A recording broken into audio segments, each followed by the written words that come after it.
నువ్వేమన్నా ఐశ్వర్య రాయ్ అనుకుంటున్నావా, నువ్వేమన్నా సల్మాన్ ఖాన్ అనుకుంటున్నావా అని చెప్పి మనలో చాలామంది మన ఫ్రెండ్స్ మీదనో బంధువుల మీదనో మనం కామెంట్లు చేస్తూ ఉంటాం అనమాట. ఈ కామెంట్స్ అనేవి చాలా అన్నౌన్లీ, అంటే మనకు తెలవకుండానే అన్కాన్షియస్గా చేస్తాం అనమాట. అందానికి సంబంధించి మనం చేసే కామెంట్లు అనమాట ఇవన్నీ కూడా ఎక్కడి నుంచి వచ్చినాయి? సినిమాల ప్రభావమో లేకపోతే టీవీ సీరియళ్ళ ప్రభావమో, వీటన్నిటి ప్రభావమే కదా. అంటే ఈ వ్యవస్థ మన మీద మనం అందంగా లేమని ఒక స్టాండర్డ్ క్రియేట్ చేసింది అనమాట. అందం అంటే ఐశ్వర్య రాయ్దే, అందం అంటే సల్మాన్ ఖాన్దే, లేకపోతే అందం అంటే పలానా సినిమాలో నటించిన హీరోయిన్దే అని ఒక స్టాండర్డ్ క్రియేట్ చేసే ప్రయత్నం జరిగిందనమాట. అది మన మీద తెలవకుండానే మన మీద రుద్దిరు అనమాట. ఈ సబ్బులు కావచ్చు, షాంపులు కావచ్చు, రకరకాల బ్యూటీ ప్రొడక్ట్లు కావచ్చు, ఇవన్నీ కూడా అందాన్ని ఒక స్టాండర్డైజ్డ్గా చేసే ప్రయత్నం చేసిందనమాట. ఏంది మనోడు రాగానే అందం గురించి మాట్లాడుతున్నా అనుకుంటారా? అదేం లేదు. మిస్ వరల్డ్ ఈవెంట్ హైదరాబాద్లో జరిగింది కదా 2025 సంవత్సరానికి, దాని గురించి మాట్లాడుతున్నా. మియా మ్యాగ్లీ అనే ఆవిడ మిస్ వరల్డ్ కాంపిటీషన్ నుంచి తప్పుకున్నది. ఆమె 2024లో మిస్ ఇంగ్లాండ్ అనమాట. ఆమె ఈ పోటీ నుంచి ఎందుకు తప్పుకుందో తెలుసా? మీ అందరు స్టన్ అవుతారు. తెలంగాణ గవర్నమెంట్ స్వయాన గతంలో లేనట్టు ఎన్నడూ లేని విధంగా, అంటే గతంలో వివిధ సంస్థలు స్పాన్సర్ చేసాయన్నమాట. ఈసారి మాత్రం తెలంగాణ గవర్నమెంట్ నేతృత్వంలో పర్యాటక శాఖ తెలంగాణ జరూర్ ఆనా అనే నినాదం కింద మిస్ వరల్డ్ ఈవెంట్ని కండక్ట్ చేసిందనమాట. మే 7వ తారీఖు హైదరాబాద్లో అఫీషియల్గా స్టార్ట్ అయ్యి మే 37 వరకు ఈ ఈవెంట్ జరగనుంది. అయితే ఈ మియా మ్యాగ్లీ అనే ఆవిడ అర్ధంతరంగా మధ్యలో తప్పుకున్నదనమాట. ఆమె దానికి చెప్పిన రీజన్స్ ఏంటంటే ఎథికల్ కన్సర్న్స్, అంటే ఆ ఈవెంట్ జరుగుతున్న క్రమంలో ఫైనాన్షియల్గా కాంట్రిబ్యూట్ చేసిన స్పాన్సర్స్ ఎవరైతే ఉంటారో వాళ్ళని ఎంటర్టైన్ చేయాలని నిర్వాహక సంస్థ చెప్పింది. కాబట్టి I felt like a prostitute, అంటే ఒక వ్యభిచారిలాగా నాకు అనిపించింది, వాళ్ళ దృష్టిలో నేను ఒక ఆట బొమ్మలాగా నాకు అనిపించింది అని చెప్పి ఆమె ఇంగ్లాండ్ రిటర్న్ అయిన తర్వాత ఆమె ది సన్ అనే ట్యాబ్లాయిడ్ పత్రికకి ఇచ్చిన ఇంటర్వ్యూలో చెప్పిందనమాట. ఈ మిస్ వరల్డ్ ఈవెంట్ కండక్ట్ చేసేదానికి CEO ఎవరైతే ఉన్నారో జూలియో మార్లే, ఆమె ఏం చెప్పిందంటే హెల్త్ కన్సర్న్స్ ఉన్నాయి కాబట్టి ఆమె పోటీ నుంచి తప్పుకుందని చెప్పిందనమాట. అయితే ఈ విషయం మీద అలాంటిది ఏమైనా జరిగిందా అని అధ్యయనం చేయడానికి IAS ఆఫీసర్ జయేష్ రంజన్ని కూడా తెలంగాణ గవర్నమెంట్ అపాయింట్ చేసింది. అయితే ఆమె ఈ యొక్క ఈవెంట్ని దురుద్దేశంతో బురద జల్లుతుందని, ఆమె వెస్టెడ్ ఇంట్రెస్ట్ తోటి మాట్లాడుతుందని చెప్పిండు అనమాట. ఇదంతా పక్కన పెడదాం. అయితే అక్కడ ఏం జరిగింది ఈవెంట్లో?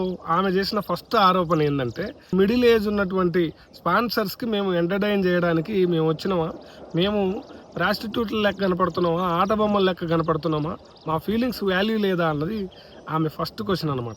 ఇది ఆమె చేసిన ఆరోపణ. దీన్ని పక్కన పెడితే రెండోది ఏంటంటే, మిస్ వరల్డ్ ఈవెంట్లో భాగంగా ఈ అందగత్తెలు, అందాల భామలంతా కలిసి ఎక్కడికి, రామప్ప దేవాలయానికి వెళ్ళారనమాట. ఆ రామప్ప దేవాలయానికి వెళ్ళినప్పుడు అక్కడున్న మహిళలతోని ఈ అందగత్తెల యొక్క కాళ్ళను గడిగించారనమాట. ఇది ఎంత దౌర్భాగ్యం అంటే, కొంతమంది అంటున్నారు, ఏమంటున్నారంటే తెలంగాణ ఆతిథ్యాన్ని వాళ్ళకి చూపించాలి కాబట్టి మనోళ్ళతోని కాళ్ళు గడిగించడం అని చెప్తున్నారు అనమాట. కొంతమంది ఏమంటున్నారంటే తెలంగాణ ఆత్మగౌరవాన్ని ప్రపంచం కాళ్ళ మీద పడేస్తారా అని అంటున్నారు అనమాట. ఏదేమైనా సరే నాకు పర్సనల్గా అనిపించింది ఏంటంటే, మర్యాద ఇచ్చే విధానం వేరే విధంగా ఉంటుంది. వాళ్ళ కాళ్ళు కడగాల్సిన అవసరమే లేదు.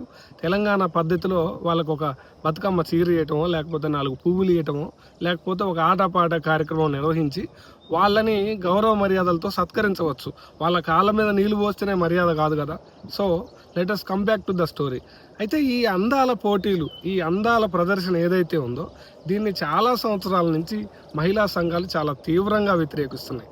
దానికి వాళ్ళు చెప్తున్న ప్రధాన కారణాలల్లో ఫస్ట్ది ఏంటంటే, అందం అనేది ఒక స్టాండర్డ్ డెఫినేషన్ కాదు. అందం అందరికీ ఉంటుంది, అంటే ప్రతి ఒక్కరు కూడా అందంగా ఫీల్ అవ్వాలి. ఒకవేళ ఐశ్వర్య రాయే అందగత్తె అయితే ప్రపంచంలో ఉన్న వాళ్ళంతా అందవిహీనుల, సల్మాన్ ఖాన్ ఒక్కడే అందగాడైతే మిగతా వాళ్ళంతా అందవిహీనుల. కాబట్టి అందానికి ఒక స్టాండర్డ్ డెఫినేషన్ అనేది ఉండదు. అందం అనేది మనసులోంచి రావాలి, మనసు హార్ట్కి సంబంధించిన అందం అనేది అవుటర్ అపీరెన్స్ కాదు అని చెప్పేసి చాలామంది చెప్తా ఉన్నారు అన్నమాట. రెండవది ఏంటంటే, మహిళల యొక్క అందాలను వేదిక మీద ప్రదర్శించి దాని పేరు మీద డబ్బు చేసుకోవడం, ఆడదాన్ని ఒక ఆట బొమ్మలాగా చూడడం అనేది ప్రధానమైన విమర్శ. మూడవ విమర్శ ఏంటంటే, ఈ అందాల సౌందర్య ఉత్పత్తులు ఏవైతే ఉంటాయో ఈ రకరకాల క్రీమ్స్ ఉంటాయి కదా, రకరకాల లోషన్స్ ఉంటాయి కదా, వీటన్నిటిని ప్రమోట్ చేయడానికి కార్పొరేట్ ఇంట్రెస్ట్ల కోసమే ఈ అందాల పోటీలు జరుగుతాయి. దీన్ని మించి ఇంకోటి ఏం లేదని చెప్తా ఉన్నారు అనమాట. అందాల క్రీములు రాసుకుంటే, అందాల లోషన్స్ రాసుకుంటే ఎలాంటి చేంజెస్ వస్తాయో, అసలు ఎలాంటి చేంజెస్ రావో మనందరికీ తెలిసిందే. 4వ అంశం ఏంటంటే కల్చరల్ ఆస్పెక్ట్ అనమాట. ఆయా దేశాల్లో ఆయా కల్చర్స్ ఫాలో అవుతారనమాట. భారతదేశంలో మహిళలు చీర కట్టుకొని బొట్టు పెట్టుకొని ఈ సాంప్రదాయ ఇదిలో ఉంటారనమాట. ఈ సాంప్రదాయ కోణంలో చాలా తీవ్రంగా వ్యతిరేకించడం జరుగుతుందన్నమాట. సరే, సాంప్రదాయంగా ఉండాలి, మోడర్న్గా ఉండొద్దా అంటే అది వేరే క్వశ్చన్. అయితే ప్రతి విషయానికి నెగిటివ్ ఆస్పెక్ట్తో పాటు పాజిటివ్ ఆస్పెక్ట్ కూడా ఉంటుంది కదా. అట్లనే ఇందులో ఫస్ట్ పాజిటివ్ ఆస్పెక్ట్ ఏంటంటే కల్చరల్ ఎక్స్చేంజ్. అంటే ఆయా దేశాల అందగత్తెలు అందరూ కూడా ఒక దగ్గర చేరి ఆయా దేశాల కల్చర్స్ని అర్థం చేసుకుంటారు. రీసెంట్గా మీరు చూసే ఉంటారు, ఆఫ్రికా నుంచి ఒక కంటెస్టెంట్ ఒక మీడియా పర్సన్ అడిగినప్పుడు తెలంగాణ పాట పాడింది. రాను బొంబాయికి రాను అనే పాట పాడింది అనమాట.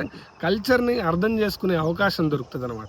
రెండో ఆస్పెక్ట్ ఏంటంటే సోషల్ ఇంపాక్ట్ అనమాట.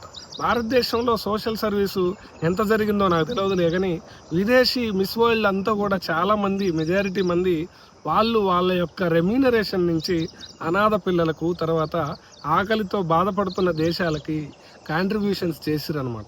ఇది కూడా ఒక పాజిటివ్ ఆస్పెక్ట్ అనమాట. అయితే ఇక్కడ నాకు 2 క్వశ్చన్స్ ఉన్నాయి టు వ్యూవర్స్. ఏంటంటే ఫస్ట్ది ఏంటంటే అందానికి నిజంగా ఒక డెఫినేషన్ ఉంటుందా? అందం అంటే ఎర్రగున్నోళ్ళే అందంగా ఉన్నట్ట, నల్లగున్నోళ్ళు అందంగా లేనట్ట? అందానికి కలర్కి ఏమైనా సంబంధం ఉందా? ఇది ఫస్ట్ క్వశ్చన్. రెండో క్వశ్చన్ ఏంటంటే మిస్ వరల్డ్ అనే కాంపిటీషన్కి రిలవెన్స్ ఉందా? అంటే 2025లో కూడా దీనికి రిలవెన్స్ ఉందా? Please kindly answer these questions. If anyone still not subscribed our channel, please kindly subscribe.